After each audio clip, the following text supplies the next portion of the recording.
Assalamualaikum warahmatullahi wabarakatuh. Waalaikumsalam warahmatullahi wabarakatuh. Saya Idham Adi Wijaya dan rekan saya Nur Rohim. Kami dari kampus UIN Bengkulu, Prodi Manajemen Dakwah semester 4. Di sini kami ingin mewawancarai Saudari Eliza tentang masalah makanan yang tidak mempunyai logo halal. Ya, insya Allah bisa. Sebelum kami memulai wawancara, kami menyediakan makan dan minum untuk menemani wawancara kita sore ini. Baiklah, terima kasih. Menurut info yang saya dapat Mbak dari kawan-kawan dari narasumber lain, Mbak ini tahun kelahiran 2001 ya? Ya, 2001. Terus nama Mbak itu sesuai dengan KTP atau nama samaran aja Mbak? Nama panggilan atau gimana? Sesuai dengan KTP, nama saya itu Eliza Selinia, lahir di Bengkulu pada tanggal 27 Juli 2001. Umur saya sekarang masuk 21 tahun. Sebelum kita wawancara ya Mbak, ini kan apakah Anda tahu tentang logo halal yang ada di masyarakat Mbak? Logo tentu saja saya tahu kalau di masyarakat. Logo, ini kan ada logo yang terbaru kan dari masyarakat kan Mbak, yang lama dan terbaru. Terus logo yang lama tuh masih ingat nggak Mbak bentuknya kayak mana atau gimana? Oh, itu ya. Kalau logo yang lama itu yang saya ketahui huruf M dan ada bulatannya di tengah M tuh, dia itu menjelaskan majelis gitu, huruf halal M. Terus yang kemarin kita dapatkan di manajemen dakwahan tentang dosen-dosen yang tentang logo halal itu kan ada keluaran baru tentang logo halal. Iya kan, Idam? Iya. Ya warnanya kemarin apa ya kalau saya? Logo terbaru itu warnanya ungu. Ya warna ungu ya kemarin. Oh, kalau masalah itu saya kurang tahu kan, mungkin karena yang saya ketahui bahwa logo halal itu yang warna hijau. Oh, masih yang lama ya gitu Mbak? Iya, betul. Mungkin langsung saja kita mewawancarai Mbaknya ya. Ini yang membuat. Apa alasan Anda tetap mengonsumsi makanan logo halal yang tidak resmi atau palsu? Karena menurut saya kan kalau makanan itu kan tergantung di setiap individu. Misalnya kan kita makan roti gitu kan, roti itu kan belum tahu halal apa tidak, tapi kan sudah tahu misalnya roti kacang gitu kan. Roti kacang tersebut kan ada merek dan ada tulisan di roti tersebut. Berarti kan protein yang kita dapat dari roti tersebut untuk memberikan energi kita sehari-hari. Kan dari situ kita bisa melihat bagaimana logo itu tidak terlalu penting menurut saya. Terus tidak terlalu penting ya. Tapi yang saya ketahui ya tentang logo halal yang di kalangan masyarakat nih Mbak, tentang logo halal ini kan sulit untuk diketahui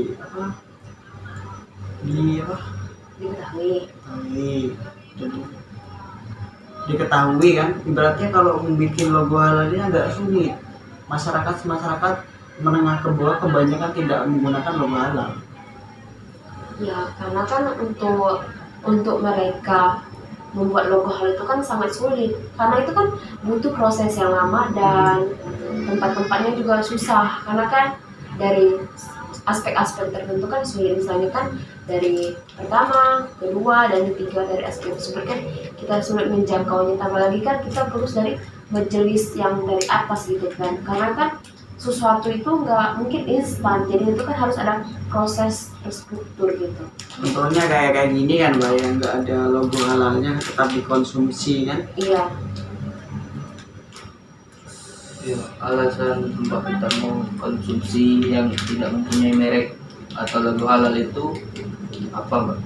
Alasannya? Alasan saya karena memilih ini ya karena tentu saja kan kita bisa melihat dari tekstur kan ini bersih gitu kan, terus juga wah kayaknya seperti itu kan enak dilihat kan, dan juga orang juga melihatnya kan kok bentuknya seperti ini kan aneh gitu kan, juga kan kemasannya terbaru gitu kan, walaupun hanya plastik biasa tidak memiliki logo halal.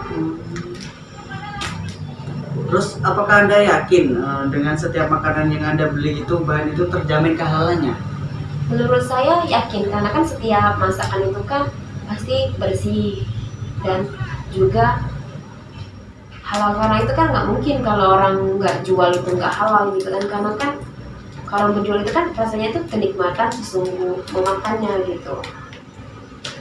Tapi Anda tidak mengetahui produk halalan itu terjamin atau enggaknya, soalnya membikinnya atau prosesnya bagaimana, halal atau tidaknya, bersih atau tidaknya, seperti itu Mbak. Kalau menurut saya ya memang sulit, karena kan dari situ kan kita tidak bisa melihat itu bersih atau tidak.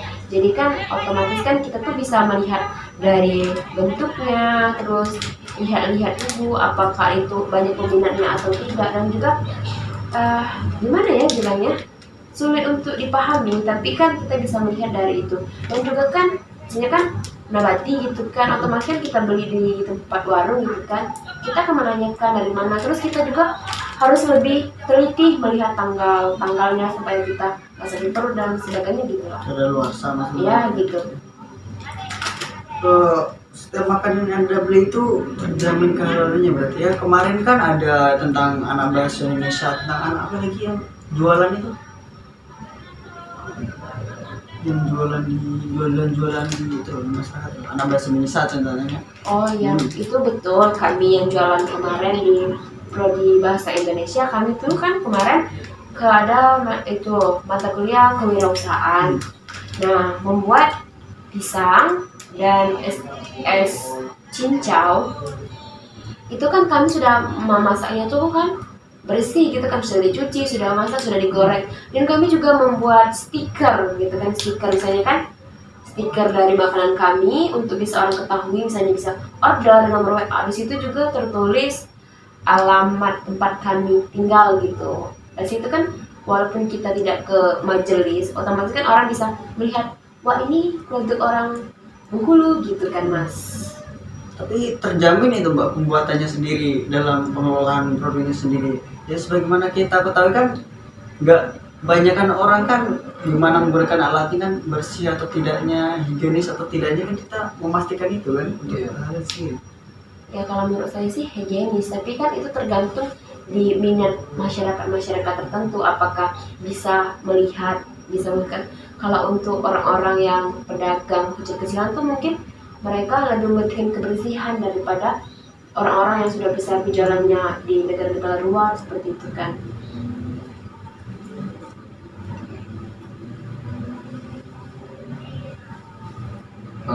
Bagaimana Anda jika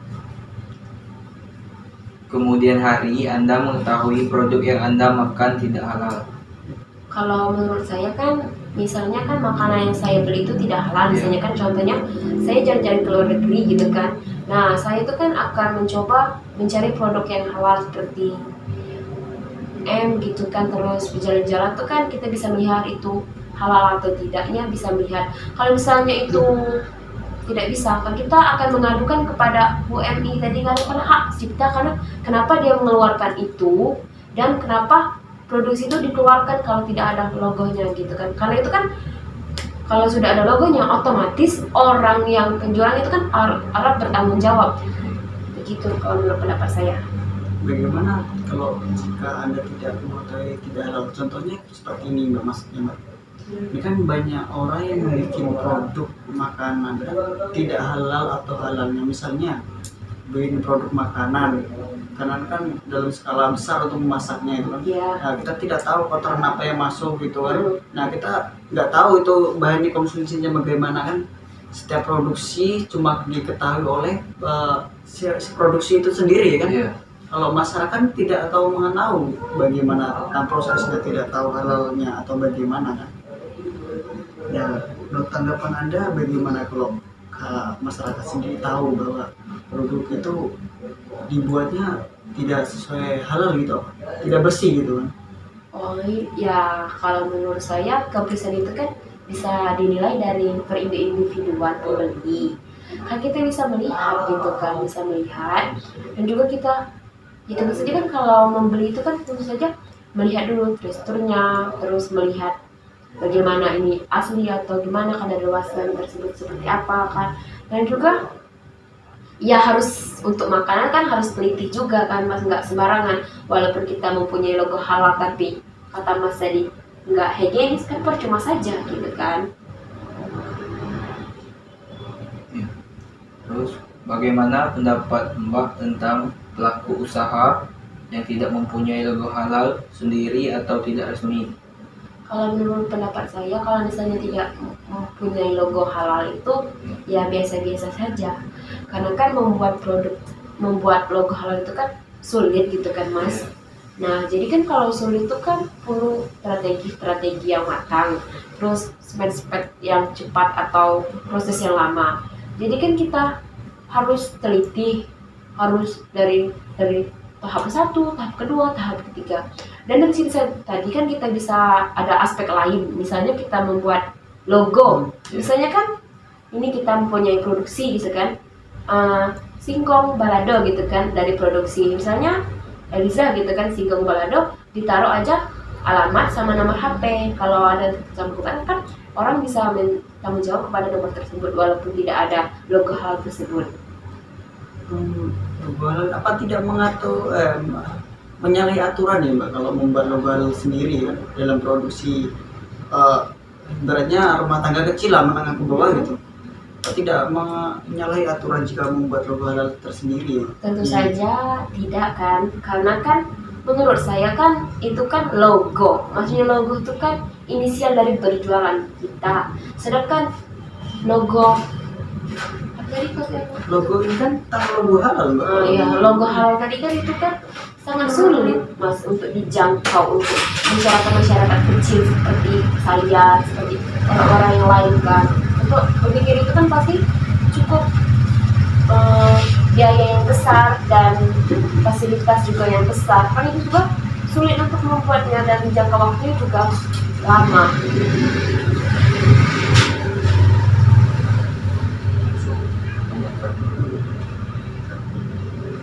Di sini jadi Mbak, apakah Mbak tetap memutuskan untuk membeli sebuah produk atau makanan yang mencantumkan logo halal secara sepihak? Kalau menurut saya sih, saya cukup peduli karena kan tidak mesti orang tuh harus memiliki logo halal atau tidak, karena kan itu tuh dari keindividuan, dari kan itu bisa membuat, dari situ kan itu juga membuat berpikir bagaimana logo halal atau tidak kan bisa lihat dari tekstur, bentuk dan semuanya. Kita juga kan bisa melihat dari oh ini enak kayaknya gitu kan, kita bisa punya feeling itu kan sebuah rasa kalau bahwa itu dia enak atau enggak. Dari situ kan bisa kita lihat. Sedangkan di negara-negara luar itu kan juga menurut saya itu kan wajar mereka mempunyai halal. Misalnya kan orang Indonesia beragama Islam. Nah kan jalan-jalan ke luar negeri gitu kan, ke Korea kan nggak mungkin kan makan orang di situ, mohon maaf kan, ada yang non Kristen, ada yang Katolik, ada yang sebagainya. Kalau mereka nggak punya sistem halal, otomatis kan orang Indonesia kan akan sulit datang ke situ karena tidak, gimana sih caranya makan, gimana sih cara itu kan. Di situ menurut saya kan harus dibuat karena itu kan internasional gitu. Jadi tidak masalah. Tidak, alhamdulillah tidak bermasalah untuk saya kalau di Indonesia. Tapi kalau di negara luar harus, karena itu kan aspek dari pemerintahan menurut saya. Ini pula kalau gorengan itu kan nggak usah pakai logo halal, tidak logo halalnya kan Mbak. Iya. Penting untuk anak kosan kan yang penting makan gitu lah, itu kan untuk mengingat juga. Jadi ada tetap untuk membelinya seperti itu. Ya kalau menurut saya sih, tidak ada logo halal tersendiri lah itu. kalau menurut saya sih tetap dibeli kan, karena kan dari kata Idham dan Mas Rohim kan anak kosan kan otomatis kan akan memikirkan dua kali atau logo halal, otomatis kan wah besok makan apa, jadi itu kan masih mikir gitu kan, mikir ya udah beli goreng aja kan untuk makan, setidaknya kan udah bisa makan untuk hari ini.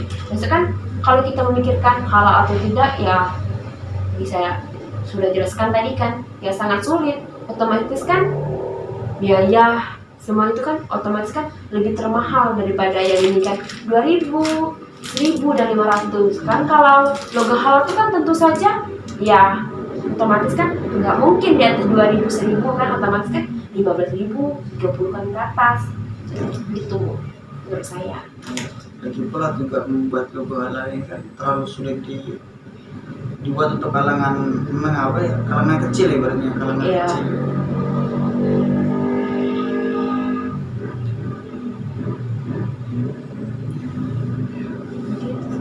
Ya, mungkin itu saja yang bisa kami tanya-tanyakan sama Mbak Eliza ya. Kalau Mas Rocky ada tambahan atau langsung ditutup? Ya baiklah, terima kasih kepada Mbak Eliza sudah mau jadi narasumber kami tentang apa pelajaran Tahu halal ya, itu di tentang makanan yang tidak ya, mempunyai logo halal. halal yang beredar di kalangan masyarakat.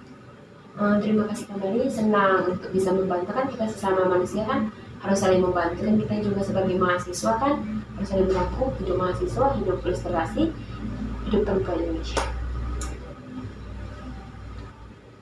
Oke, itu saja yang bisa kami tanyakan sama mbaknya ya. Kami akhiri. Waalaikumsalam warahmatullahi wabarakatuh. Waalaikumsalam warahmatullahi wabarakatuh.